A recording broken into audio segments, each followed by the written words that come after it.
Money mentor Telugu ఛానల్కి స్వాగతం. నేను మీ Anjaneya Reddy. As a DSA ఎంప్లాయీగా కొన్ని విచిత్రాలు మేము చూస్తూ ఉంటాం. కొంతమంది ఓవర్ కాన్ఫిడెంట్గా వచ్చి, ఎందుకంటే వాళ్ళు హై శాలరైజ్డ్ పీపుల్ అనమాట, లోన్ ప్రాసెస్ చేయమంటారు, ఆటో రిజెక్ట్ అయిపోతుంది. కొంతమంది 30-35 వేలు శాలరీ ఉంటుంది, అప్రూవ్ అవుతుంది. 3 days తర్వాత వాళ్ళు డిస్పర్స్మెంట్ అయ్యే టైంలో తక్కువ ఇంట్రెస్ట్ తోటి ఎక్కువ డిస్పర్స్ అవుతుంది. రీజన్ ఏంటో తెలుసా? కేవలం క్రెడిట్ స్కోర్ అనేది వాళ్ళ లోన్ రిజెక్ట్ అవడానికి, అప్రూవ్ అవడానికి దోహదం చేస్తుంది.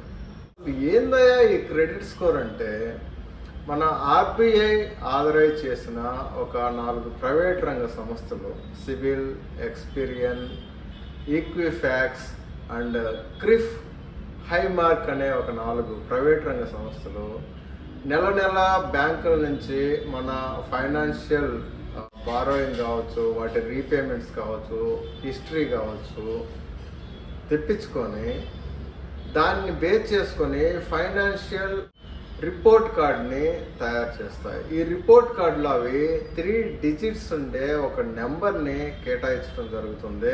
అదే క్రెడిట్ స్కోర్. క్రెడిట్ రిపోర్ట్ని మనం చాలా సాధారణంగా తీసుకుంటాం. అది రీపేమెంట్ చేస్తే ఇంప్రూవ్ అవుద్దని, రీపేమెంట్ చేయకపోతే తగ్గుద్దని మనం భావిస్తాం. కానీ ఈ క్రెడిట్ రిపోర్ట్ని బేస్ చేసుకొని బ్యాంకులో సదరు వ్యక్తి ఫైనాన్షియల్ డిసిప్లిన్ని, అంటే డిసిప్లిన్గా ఉన్నాడా లేదా ఫైనాన్షియల్గా, లేకపోతే ఇర్రెస్పాన్సిబుల్లా, రెస్పాన్సిబుల్లా, లేకపోతే ఫైనాన్షియల్గా డెస్పరేషన్తో ఉన్నాడా, అడిక్వేట్ మనీ ఉందా ఇతని దగ్గర, అడిక్వేట్ రీసోర్సెస్ ఉన్నాయి అతని దగ్గర, చూసి మరి అప్రూవ్ చేయటమో రిజెక్ట్ చేయటమో చేస్తారు. ఓకే, అంటే మనల్ని, మన ఫైనాన్షియల్ బిహేవియర్ని వాళ్ళు అంచనా వేస్తారు తప్ప అది ఒక డిజిట్గా చూడరు. అర్థం చేసుకోండి. క్రెడిట్ స్కోరు ఎప్పుడైనా సరే 300 నుంచి 900 మధ్య ఉంటుంది. బ్రాడ్గా 3 లెవెల్స్ ఉంటాయి. 300 నుంచి 600 స్కోర్ మనకు అలాట్ అయితే మనం బ్యాడ్ క్రెడిట్ స్కోర్ అని, 600 నుంచి 700 అలాట్ అయితే యావరేజ్ అని, 700 నుంచి 900 అలాట్ అయితే good credit score, excellent credit స్కోర్గా కన్సిడర్ చేసి ఈ లెవెల్స్ని బేస్ చేసుకొని లోన్ డిస్పర్స్మెంట్ చేయటమా, రిజెక్ట్ చేయటం అనేది జరుగుతుంది బ్రాడ్గా. ఓకే, ఇంతవరకు అర్థమైంది కదా మీకు?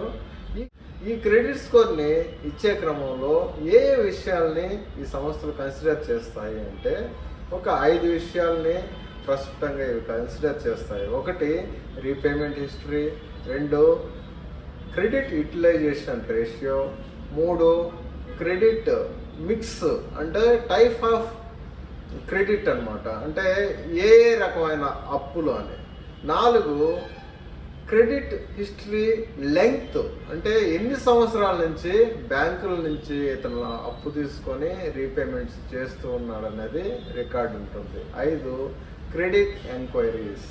ఈ 5 విషయాలను బేస్ చేసుకొని స్కోర్ ఇవ్వటం జరుగుతుంది. ఇందులో రీపేమెంట్ హిస్టరీ 35% కాంట్రిబ్యూట్ చేస్తుంది, క్రెడిట్ యూటిలైజేషన్ రేషియో 20% కాంట్రిబ్యూట్ చేస్తుంది, టైప్ ఆఫ్ లోన్స్ అంటే అన్సెక్యూరా, సెక్యూరా, ఇవి 20% కాంట్రిబ్యూట్ చేస్తాయి. మిగతా 25% వచ్చేసి length of credit history and credit enquiries, మిగతా 25% కాంట్రిబ్యూట్ చేస్తాయి అనమాట. అంటే ఈ 5 విషయాల్ని కన్సిడర్ చేసి వాళ్ళు క్రెడిట్ రిపోర్టు తయారు చేస్తారు. ఫర్ ఎగ్జాంపుల్, నేనున్నాను, ఒక 2 సంవత్సరాల క్రితం నేను ఏ లోన్స్ కట్టలేదు, ఏ క్రెడిట్ కార్డు కట్టలేదు, అది 750 నుంచి ఠమాల్ అంటూ 520కి పడిపోయింది. అక్కడి నుంచి తగ్గలేదు. ఎందుకంటే ఆ క్రెడిట్ రీపేమెంట్ హిస్టరీ మాత్రమే దెబ్బతిన్నది తప్ప లెంగ్త్, అంటే మన క్రెడిట్ హిస్టరీ లెంగ్త్ 12 సంవత్సరాలు ఉంది. తర్వాత ఎంక్వైరీ, అంటే కొత్త లోన్కి నేను వెళ్ళలేదు, ఎంక్వైరీ చేయలేదు. 2 నా క్రెడిట్ కార్డులతో పాటు ఈ సెక్యూర్ లోన్ ఉన్నది, అందువల్ల దెబ్బతినలేదు. మళ్ళా వచ్చేసి నా క్రెడిట్ యూటిలైజేషన్ రేషియో ఏదైతే ఉందో పూర్తిగా ఎగ్జాస్షన్ లెవెల్కి వెళ్ళిపోలేదు, అంటే మినిమంగానే ఉన్నది. ఈ విధంగా నా క్రెడిట్ ఇప్పుడు 520 నుంచి మళ్ళీ ఇప్పుడు 670కి వెళ్ళింది. గోల్డ్ లోన్ పెట్టి రీపే చేయటం వల్ల మళ్ళీ ఇంప్రూవ్ అవుతూ ఉందన్నమాట. ఈ విధంగా ఇన్ని విషయాలు కన్సిడర్ చేసి వాళ్ళు మన క్రెడిట్ రిపోర్ట్ని తయారు చేయటం జరుగుతుంది. ఈ క్రెడిట్ స్కోర్ అనేది చాలా చాలా చాలా ఇంపార్టెంట్. ఇప్పుడు మీ సిబిల్ స్కోర్ ఎంతో ఒకసారి కామెంట్ రూపంలో తెలియజేయండి.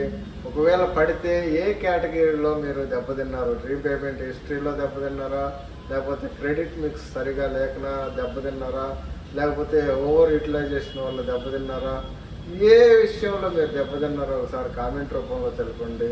మీకు సరైన సలహాలు ఇచ్చి మీ క్రెడిట్ స్కోర్ని ఇంప్రూవ్ చేసే బాధ్యత నేను తీసుకుంటాను. Thank you very much.